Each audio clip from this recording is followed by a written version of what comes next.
Cold and gray in Ottawa today, a big Olympics result for Canada, and a sharper edge in Canada-US politics and trade. And later in the brief, the one signal I'll be watching that tells you whether the US-Iran standoff is moving toward a deal or towards strikes.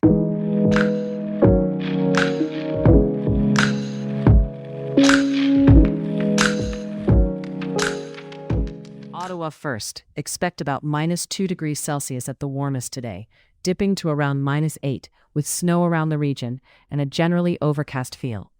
And if you're tracking Canadian sport this weekend, curling delivered. Canada won Olympic men's curling gold, with Brad Jacobs' team closing out Great Britain 9-6.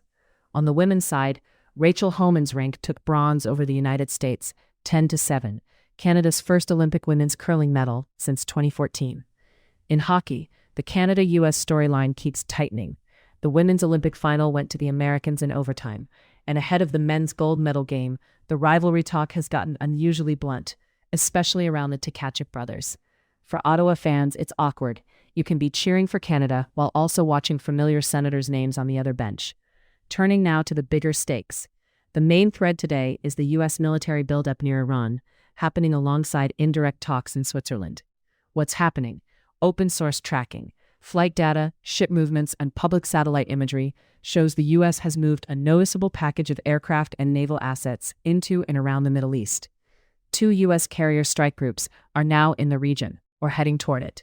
One, the USS Abraham Lincoln, has been operating in the Arabian Sea near Oman after deploying in late January, and satellite imagery has placed it there. Another, the USS Gerald R. Ford, has been reported en route toward the eastern Mediterranean with sightings and brief AIS signals that align with that movement. Here's the key point. This isn't just messaging. Carrier groups, escorts, and forward-positioned aircraft are the kind of posture that can support deterrence, but also allows fast escalation if political talks fail. Why it matters now. President Donald Trump said strikes could begin within 10 days if a deal isn't reached on Iran's nuclear program, and warned the U.S. may have to take it a step further if talks break down. That kind of explicit timeline changes how every move is interpreted, by Iran, by U.S. allies, and by markets watching oil shipping lanes. And the geography matters. Multiple U.S. warships are reported active across the Strait of Hormuz, the Red Sea, and the eastern Mediterranean.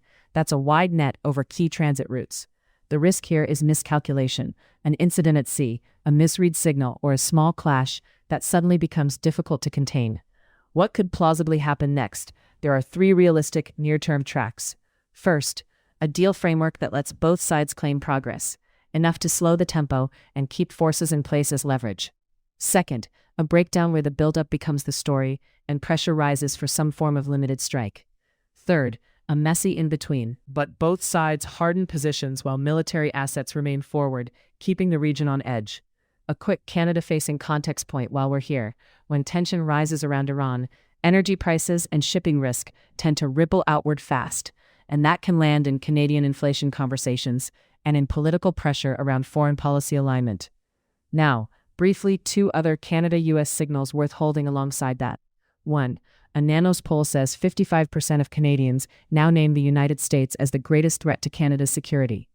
Polling like that doesn't set policy by itself, but it does tell you the public mood is shifting, and that can narrow political room for compromise. 2. The U.S. Supreme Court struck down Trump's use of emergency economic powers to impose global tariffs. The administration is now shifting to a different legal tool, Section 122 of the Trade Act, and says it will move to a 15% worldwide tariff, with CUSMA-compliant goods described as exempt. The timeline matters here because Section 122 has a 150-day limit unless Congress extends it. And that brings us back to the payoff teased at the top. The one signal to watch on the Iran story is whether the indirect talks produce anything concrete that slows the military tempo, especially language about verification steps or timelines. If you get vague statements with no mechanism, the buildup becomes more than leverage. If you get specifics, the posture may stay, but the odds of strikes drop.